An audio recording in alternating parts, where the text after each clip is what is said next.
It's 56 degrees, 10 minutes past 8 o'clock. And just to note that the burn ban expired yesterday. It does every year on April 15th. But please note that conditions are ripe for fires. So don't start burning things just yet, okay? Please still keep the burning ban in effect, at least in your mind.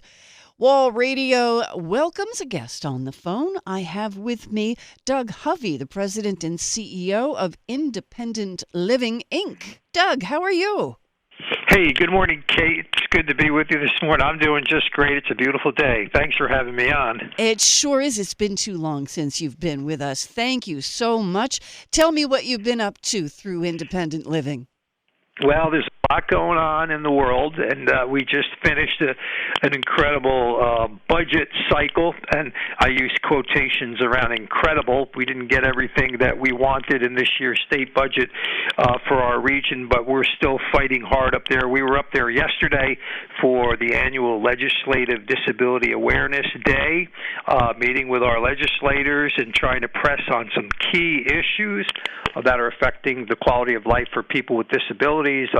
Probably most notable is legislation called Fair Pay for Home Care, where we've been fighting to get the base wages up for home care workers to 150% of the New York State minimum wage.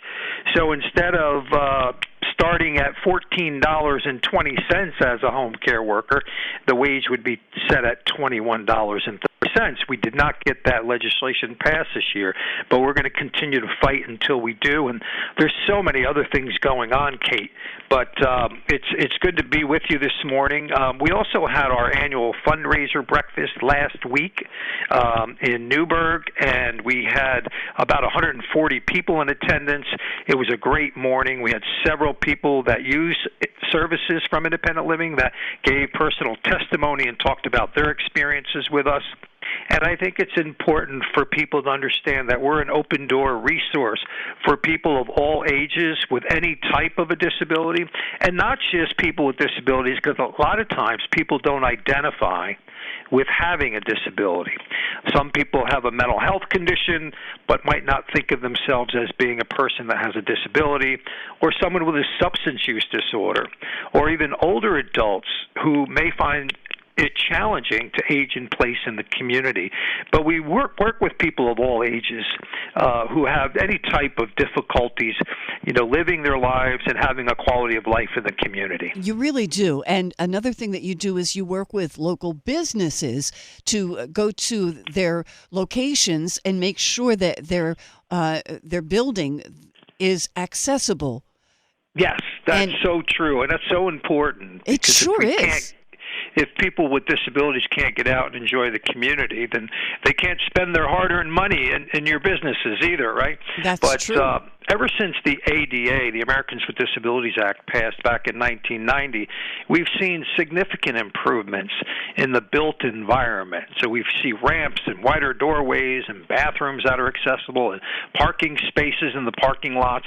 So we've come a long way, but we still have to remain focused and make sure that all businesses are, in fact, accessible. Make sure that you can park your car, you can get to the front door, you can get into the building, and get in and fully access any services or goods that are being provided from that building. You have to be able to access the restroom.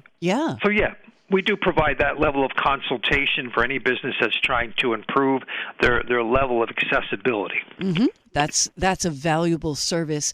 So that and this is not grandfathered in. If you have a business, you have to be accessible. Is that right? That's right. There's no such thing as a grandfather clause. I know that term is thrown around quite frequently, but if you are a business, a private-owned business, and you conduct any type of commerce, selling of goods, exchange of goods for payment, then you are by definition required to make your services fully accessible to the community. Now, there are some rare instances where a building, and we don't call this a grandfather clause, but if a building was built and it's just impossible to make it accessible because it was built so long ago, there's something called undue hardship. If it would just be impossible to make that building accessible because it would be cost prohibitive, then the next step would be that business has to make those services that they provide from their business accessible. They put signage in the windows, have people that call in, and people could actually receive services at curbside in that type of a situation. This is so valuable. And what you do is, yes, a lot broader than people realized. Services for the disabled sounds like you just, make sure that people's doorways are wide enough, but you help the people who say, I can't do this because, and you move in and help them make it work in every case that you can. Right, that's right. And we provide counseling and support, and we help people to navigate systems and services because they may be eligible to receive certain supports that they're not aware of. So we do help on that front. But we also have 500 home care workers who get up every day and go to the homes of older adults or people who have disabilities to help them get up and get out of bed and get bathed and get dressed, and so they can get on with their day and get out and enjoy the community. That's a very important service, our home care services. But we also provide early childhood support for children who may be presenting with a developmental disability and families don't know where to go. Okay. We work with children through the school years, helping them with their individual education plan, the IEP plan for students that are in special education. So we do have educational advocates who can work with individuals and their families to make sure that they're getting the most out of their school years, K through 12 or pre-K through 12. And then for students in special education, they actually will go to school until they're 22 through the age of 21.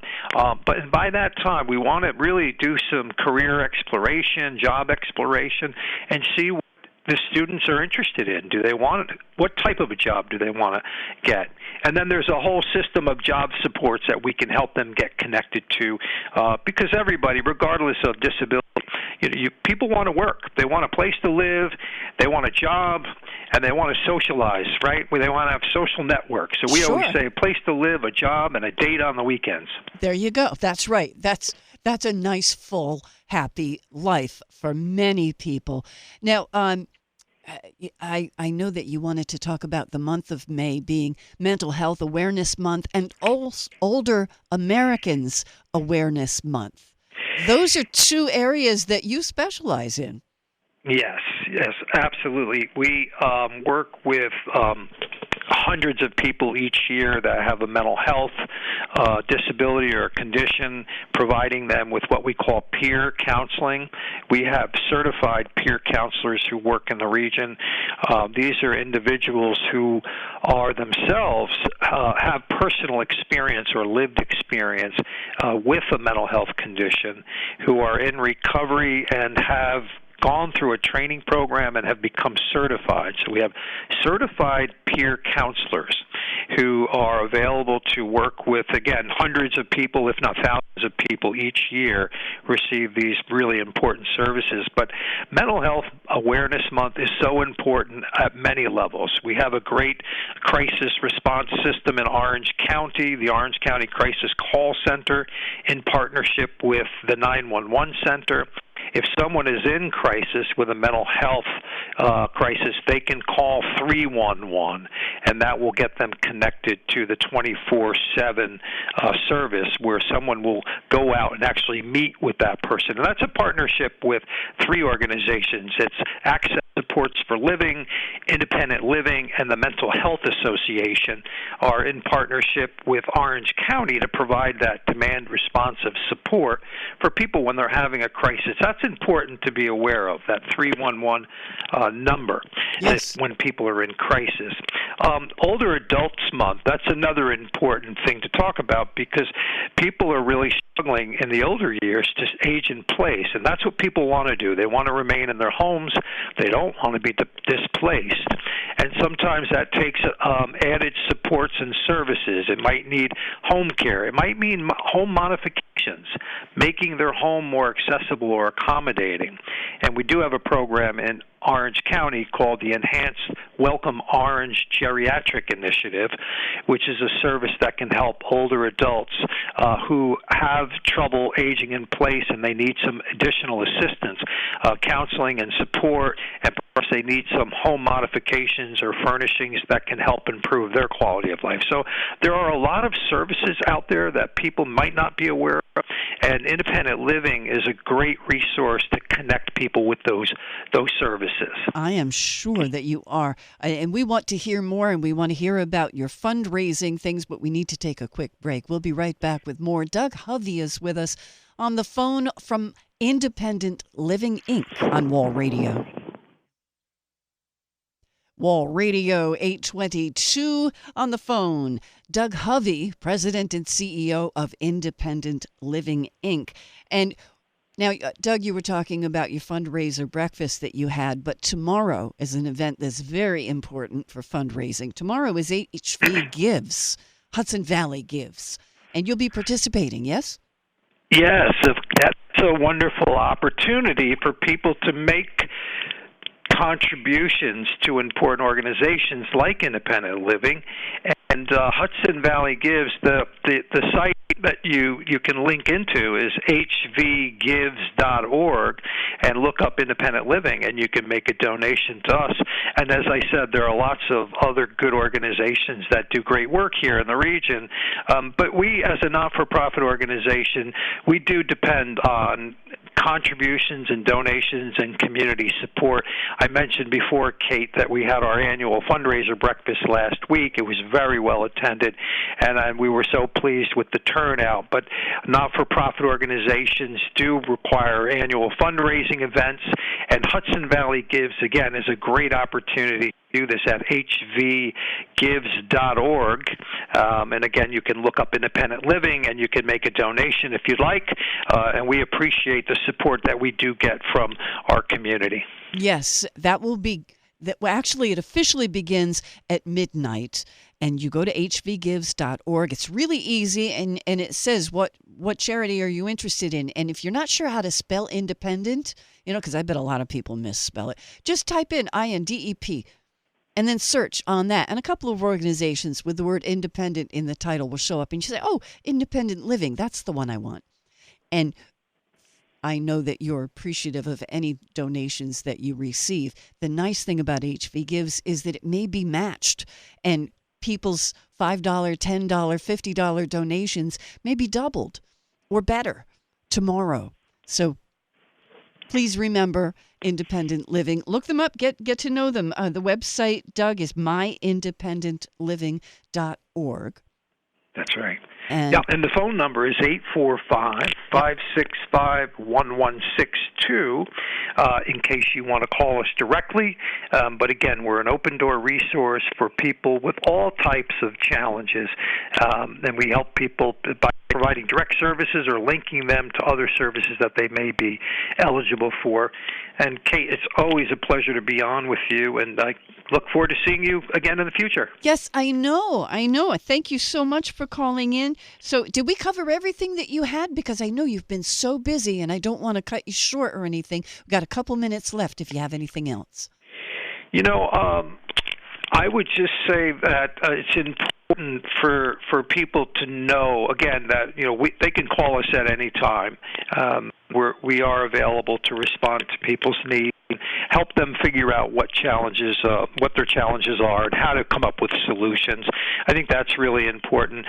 Remember fair pay for home care. Our home care workers work so hard to help elderly and disabled people to stay well in the community. And, fair pay for home care is becoming more popular topic for people, and they, as the population continues to age, more and more people fully understand the need for those in-home supports in order to age in place. So let's be supportive of fair pay for home care. Anything you can do to help support that by, calling the governor's office or calling your local legislators and talking about fair pay for home care. We are all either directly or indirectly impacted by disability and the need for these types of services. So we appreciate the community support again. So thanks so much, Kate. That's true. And just one more note. I think I had a question here to ask you. What do people with disabilities and older adults want and need most? And I think I know what the answer is.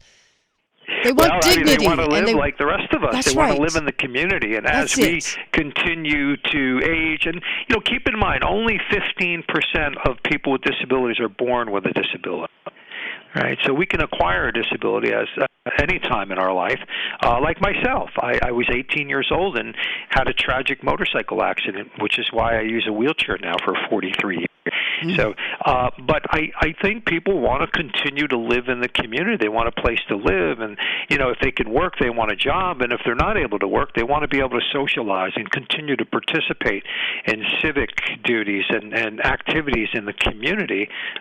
So, we all want that lifestyle, and sometimes people need the additional supports to make it happen. That's right. They want to be recognized and their worth to be recognized, and they want to live like anybody else because they are us. That's right. That's right. I heard a definition. Ageism is discrimination against our future self. Oh, yeah, that's true. And I really like that one. That's true. Thank you for all that you're doing. Thank you, Kate. I appreciate your time. Us too. Doug Hovey from Independent Living. That website, one more time, myindependentliving.org. Please remember them, especially tomorrow for HV Gives. It's 8:28 at Wall Radio, which is a fine time to go into a news update. We'll start with CBS.